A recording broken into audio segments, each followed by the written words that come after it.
Hi, book-loving friends. It's story time with Michelle Goose.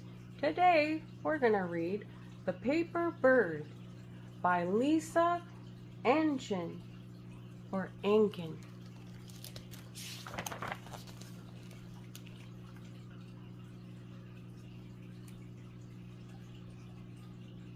There once was a time when all of the colors from midsummer blue to sunrise orange lived at the tips of Annie's fingers.